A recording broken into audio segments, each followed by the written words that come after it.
For context, this interview was recorded in April of 2020 amidst the COVID-19 pandemic. We all want a business like Netflix or Amazon Prime. Businesses where once a customer engages with them, it becomes automatic and part of their lifestyle from then on. But how do you build that forever transaction? Robbie Baxter has been studying subscription and membership models for nearly 20 years, and in this podcast, she uncovers the secrets and strategies of the membership economy. Join us for Subscription Stories, true tales from the trenches. I'm Robbie Baxter. Today's subscription story features Piper Rosenshein. Piper has been working with subscription businesses for most of her career, including at the New York Times, Barnes & Noble, and most recently at A+E Networks, where she's vice president of subscription video services. Having a half a dozen people work on this on the side wasn't really giving it the attention it deserved. Second, there were just certain functions that hadn't been thought of before because it wasn't a direct-to-consumer business. We're going to talk about what it takes to operationalize digital subscriptions, how to evolve culture, metrics, and expectations, and how to minimize cannibalization in a business that already has a successful model. Since we're recording in April of 2020, we're also going to discuss how to manage a recurring revenue business in times of great change.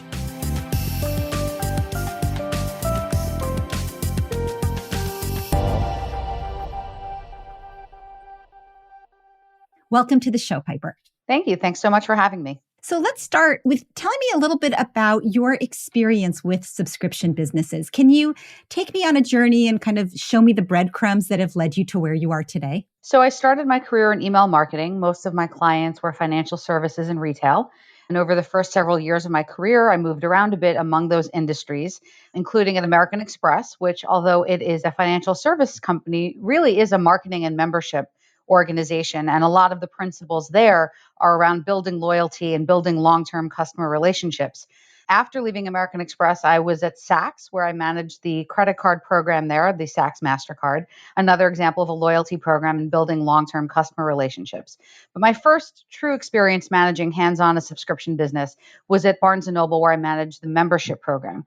And that business was going through a lot of transformation. We were competing with Amazon and asking people to pay us to become members. So we had to be very thoughtful about giving them benefits that would encourage them to stay with us, as there was now more and more increased competition in the marketplace. After being in that role for several years, I moved to the New York Times, where I ran retention marketing for both the print and digital business in a time where media and news in particular was going through quite a transformation. So prior to my role at the company, there hadn't been anyone running retention marketing. It was all about acquisition because it's the New York Times. Once you subscribed, you tend to stay. And that was true in the print business. But once digital really took off and there was so much free digital news, it became much more competitive and much more important to keep the people who were your paying subscribers for both areas of business. And now for the past 3 years, I've been at A+E Networks, where I manage our subscription video products, which is still a relatively new industry and a new product for a large linear television network like A&E, which traditionally had not had direct-to-consumer relationships.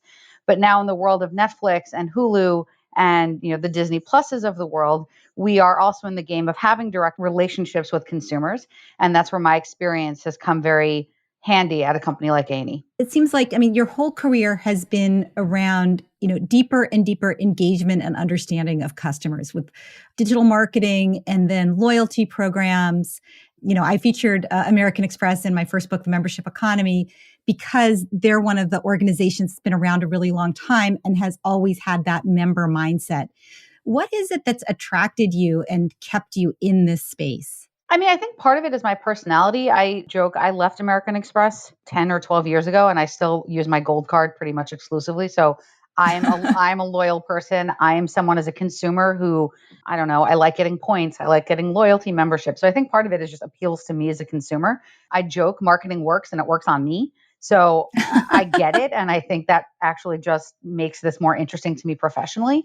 But I've also worked in e-commerce retail. And to me, when you think of the difference working at a Barnes & Noble or a Saks, you're kind of sprinting from one season to another. It's holiday, then it's Valentine's Day, then it's Mother's Day, then it's Father's Day. And it's this constant sort of start and stop, and that you have a strategy for each season. While there's a lot that's interesting and exciting about that, it can also be a little bit exhausting. And it's not, at least for me, wasn't looking at things as big picture long term. And when you think about something like a subscription business or a membership, which is more of a marathon, it's a constant ongoing relationship with the consumer. It almost doesn't matter what holiday or what season. You want that person thinking of you and coming back, whatever the next time they're making a purchase. And so I think the strategy of that long-term game has just appealed to me professionally. And I just find it interesting and fun and gives me more opportunity to be creative rather than that sort of holiday to holiday sprint. Yeah, that's a really good metaphor, actually. The difference, the kind of sprinting versus marathon of a subscription, and the understanding that it takes a while for a subscription business to really kick in, but then it's the gift that keeps on giving. Right. I've actually also in the past described a subscription business like a relationship or a marriage where there's usually not, one great date doesn't lead to a marriage and one fight usually doesn't lead to divorce. I'm guessing there's some exceptions to that rule, but generally speaking, it's kind of this ongoing sequence of events that builds a relationship or that damages a relationship. And that I think is the way I think of a subscription or direct to consumer business. Whereas again, if you think of retail, it's a point in time you're trying to make a decision what you're buying your mother for Mother's Day, and that may or may not have any influence on what you buy your father for Father's Day. But in a subscription business, you're always thinking about the next time the customer is going to make a decision about their relationship with you. Yeah, it is very much about the relationship. And like a marriage or another, long time commitment, it really is about trust as well.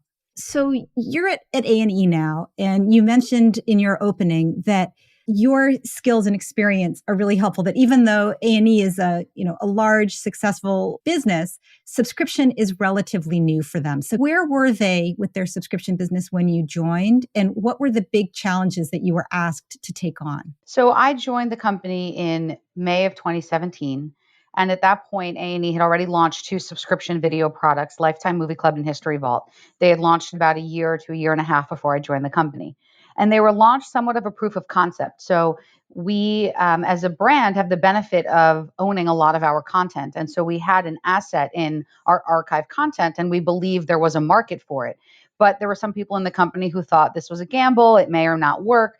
So they didn't actually hire a team to manage this business. They had some internal development and product resources, but it was largely a team effort across marketing, CRM, digital. This is a very common issue with businesses that are already successful and then they're experimenting with subscription off to the side. There's a risk that people see of, investing too much and having it take away from the core business.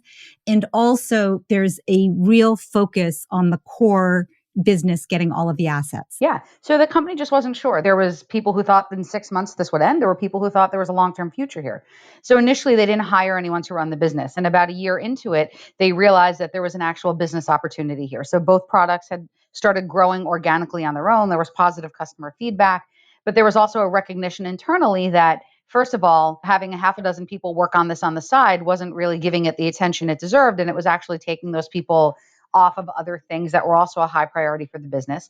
And that there were just certain functions that hadn't been thought of before because it wasn't a direct consumer business. So things like customer service, things like recurring billing, things like ongoing email communications to people once you've actually got them to sign up. And that somebody with subscription experience who could bring all those things to the table could effectively run these businesses. And they're pretty small businesses at the time. It was a one-person job.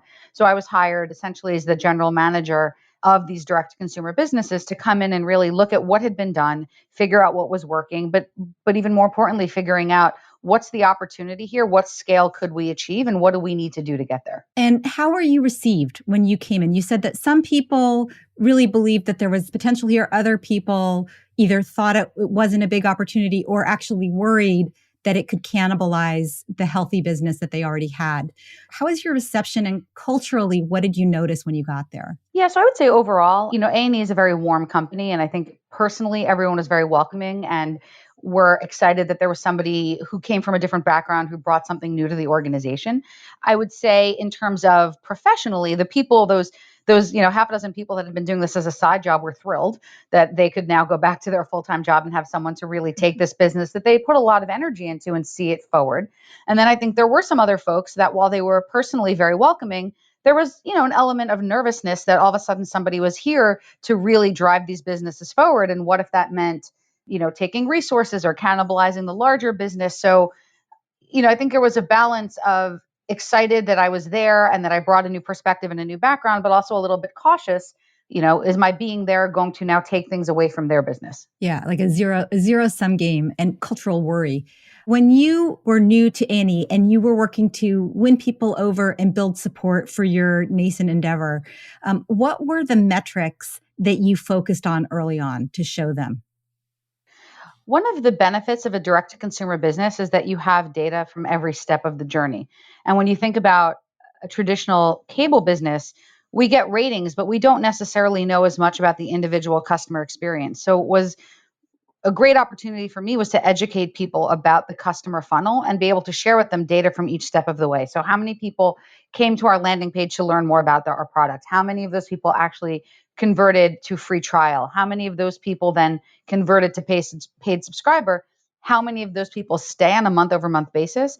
And then why are they leaving? What are they telling us? And how can we learn from it? And that data is just more granular insight than we have from some other areas of business. And it was really interesting to people. And it was also helpful for us in making business decisions. When I was relatively new to the organization, there was more concern about cannibalization, both actual in terms of people literally deciding to cut the cord, but also in the perception amongst the cable community and amongst our distribution partners. We didn't want to appear that we were taking viewers away from linear and moving them over to a lower priced product. So we started out more conservative. When I joined the company, we had 50 movies live in Lifetime Movie Club. And it was growing. People were signing up and people enjoyed the product. But we heard a lot of feedback that people were like, I want more. I know you have more. I remember this movie that I watched 20 years ago. Why isn't it there? And so what I did not do was walk in and say, we need to go from 50 to 500 because that just wouldn't have happened. So what I did was I over time gathered data. We did surveys. We got feedback and we then shared that with the organization and said, people are looking for more. We believe there is more opportunity to grow this business. And we've taken baby steps. So we went from 50 to 100 movies. And now we're up to 200 movies, but it's taken us over 2 years to get there. And each time we made a change, we sent those surveys again. We watched the data. We looked for feedback. We looked for any indication, positive or negative, about the change that we had just made. So we're very mindful of it. And we also make sure that we are talking to the right stakeholders in the organization so that nobody's caught off guard, so that nobody gets a phone call from a partner that they didn't expect or that they weren't prepared for. It's always a decision that's cross-functional, that's based on data, but also based on customer feedback and based on the world around us. So we were one of the first kind of smaller SVOD players in the space. And now when I look at something like an Amazon channels, I think they have over 120 Amazon channels. And some of them are the large players, but some of them are also smaller players like we are. So I think part of our change has come from data and from learning. But I think part of it's come from just the world around us, realizing a lot of different players are now in the game and they're taking measured risks. And if we're able to take those risks and measure them and be smart about them, we're more comfortable making changes as we go. I wanted to ask you about your linear audience versus your subscribing audience and whether you see differences in their behavior and who they are. Are they different segments? Is it the same people? What's the relationship between linear and subscriber? Yeah, we've really found, and a lot of this again is through surveys and direct customer feedback, that we essentially have two audiences in the product. You do have people that are cord cutters that have chosen for whatever reason to no longer pay for cable, and they are looking for history or Lifetime or A&E content in an over-the-top or SVOD world. But those people have an affinity to our brand. So at some point they were watching on linear. At some point they have that memory of the movie or the documentary that brought them to us in the first place. The other audience are people who are still heavily watching linear, who are really our brand super fans, and they want to see what's on television and they want to see more than that. So the way I often talk about our products is we don't have a 24-hour schedule like you do on television.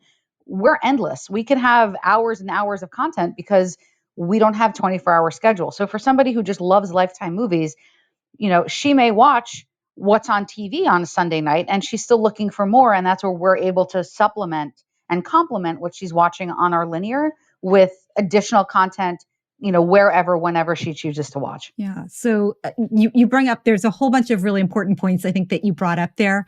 I love this concept of, test and learn, build your learning so that you as the general manager are more confident in your decisions, and also so that you have more leverage and more of a way to explain and make your case with both colleagues for, competing for limited resources, and to explain and convey your decisions to your partners, the cable companies and so on.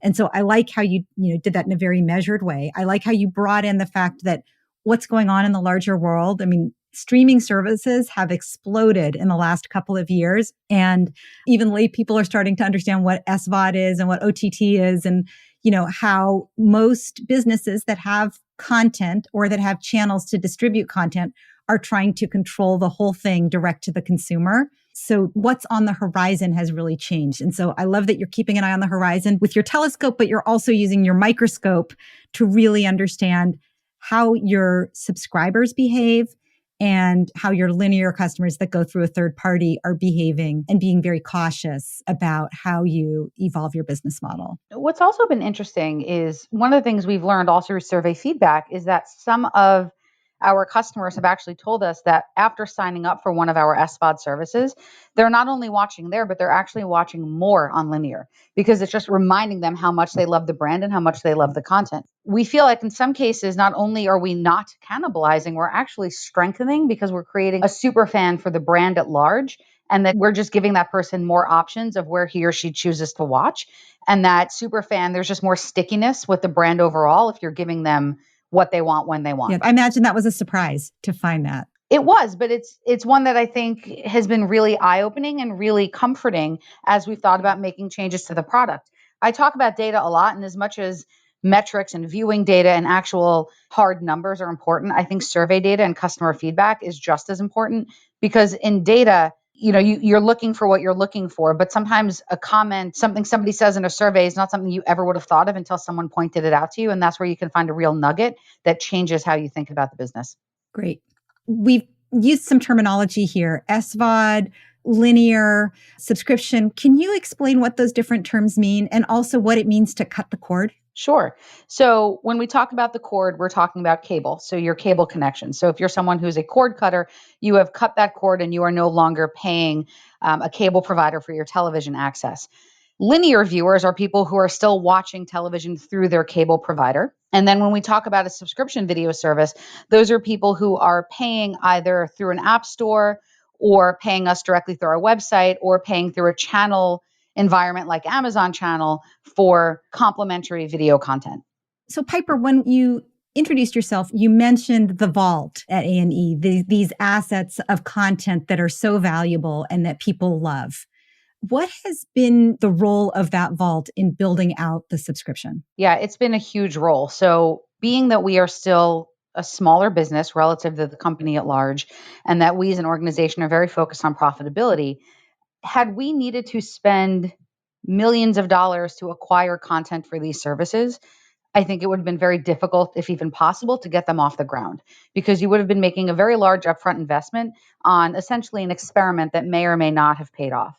And in our case, because our leadership team many years ago had the foresight to own a lot of our content, or in the cases where we acquire content, to acquire those with long-term digital rights, we actually had an inventory to work with that didn't cost us anything incremental, or in some cases, a modest incremental cost. But we weren't looking at having to spend a large sum of money to build a library of content. So we literally, in some cases, were taking things that had been sitting on a shelf for years that hadn't been monetized, but that we believed was an audience because they had remembered this content from when they were younger. They watched the movie with their mother 20 years ago.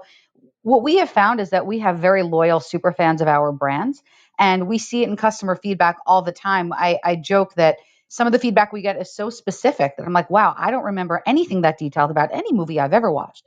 But we have really loyal customers. So finding that content that they remember fondly from years past really appealed to them, and it didn't cost us a lot of money to get that content off the ground.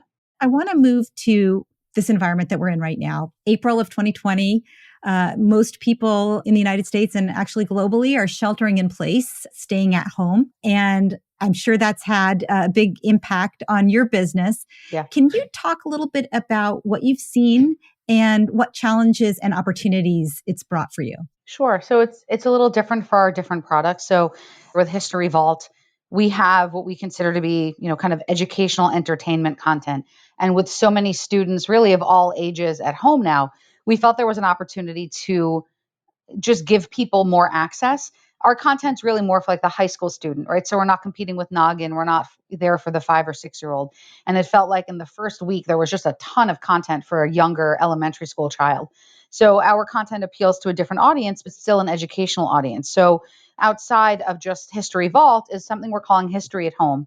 So if you just go onto history.com, you can find a bunch of educational content grouped by topic so that even if you don't want to start a free trial, if you, for whatever reason, just are sampling the content, we've put more available in front of the wall that we feel meets that educational need. And we've seen a lot of positive customer feedback, both again in terms of comments and posts on social media, as well as engagement. So both History at Home as well as History Vault have seen a nice growth in viewership over this time period where people are at home. And one of the things I've been asked a lot is what's the role of free in a crisis?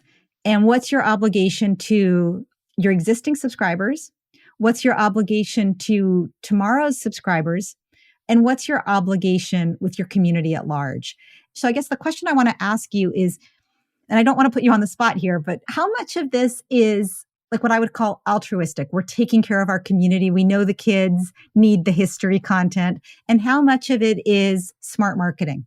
I mean, I think we're trying to find the balance of both, truthfully. We debated internally whether or not we should remove credit card from the free trial sign-up flow.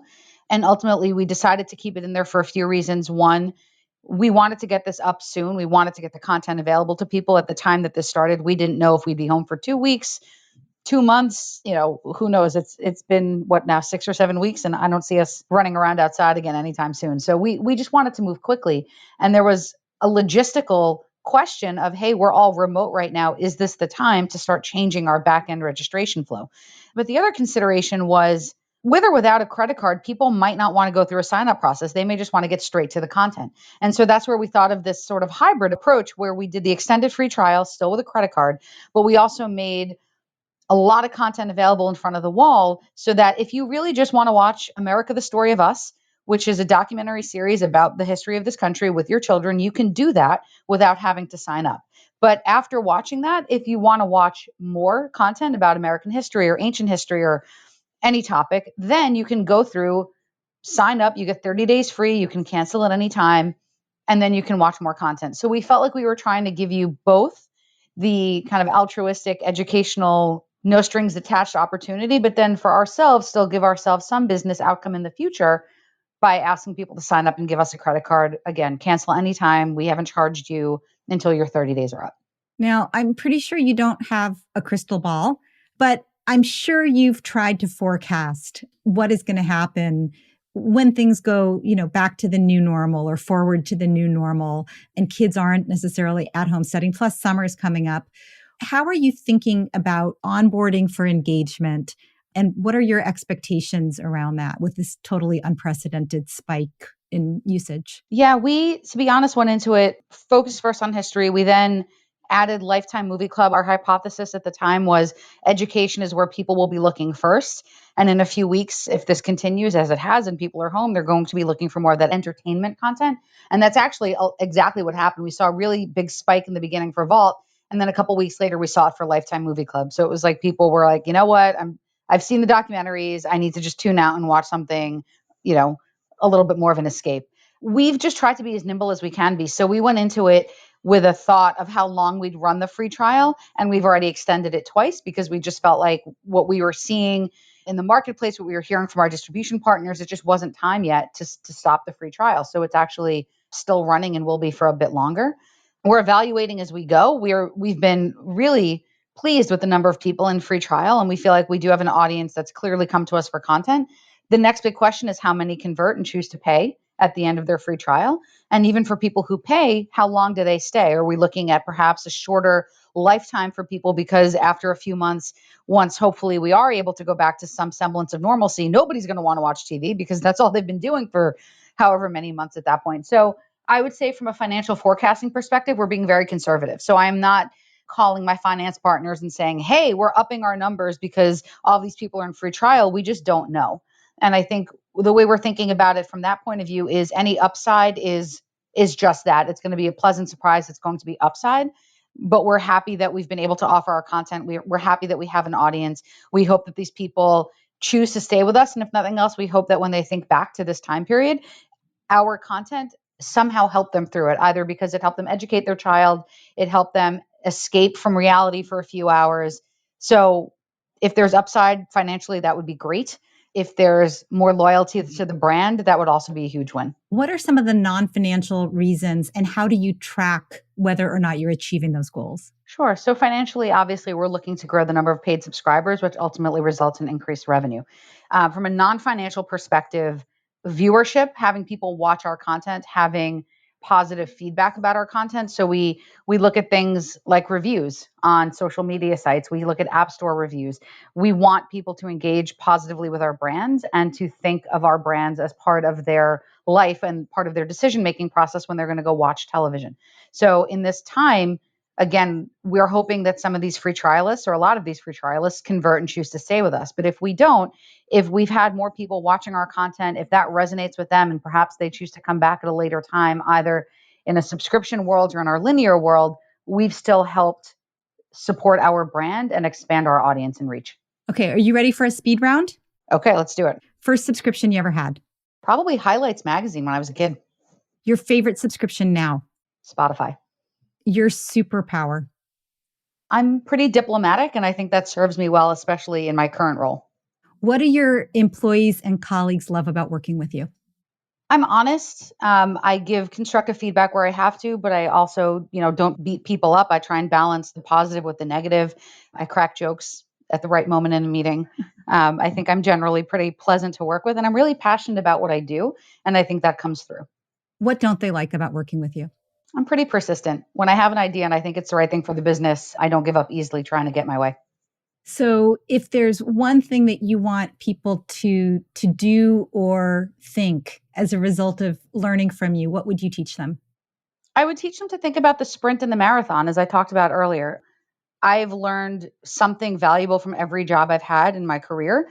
And I think after working several years in e-commerce retail, the holiday seasons wore me out a little bit. And I loved the business part of it, but it was challenging in my personal life. And I was able to take that experience and sort of flip it into something else. And now I'm running a subscription business and I love it. And I think what I learned from my e-commerce retail days have really paid off here. So I think my lesson is, every career opportunity is going to teach you something. And it's like a stairway, right? Like if I hadn't worked at Barnes & Noble starting off on the e-commerce side, I wouldn't have run the membership program. And if I wouldn't have run the membership program, I wouldn't have had my job at the New York Times. And if I hadn't done that, I wouldn't be here right now. Just take every opportunity, learn from it, and you never know where you'll land next.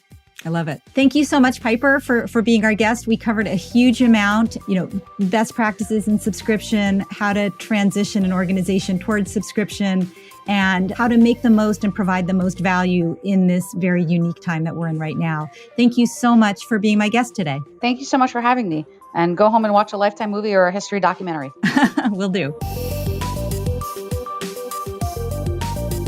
I'm Robbie Kelman-Baxter, and this has been Subscription Stories. Today, my guest was Piper Rosenshein, Vice President of Subscription Video Services at A+E Networks. To hear more success stories of entrepreneurs creating their forever transaction in this new and exciting membership economy, subscribe to my podcast wherever you download your podcasts. Also, please give me a rating or review to help me better understand exactly what you want to hear. To learn more about the A+E Network, please go to aetv.com. Arnav Gupta and Mark Kirshner were the audio engineers for this podcast. Arnav edited this podcast. I'm Robbie Kelman-Baxter. Thanks for listening and for your support.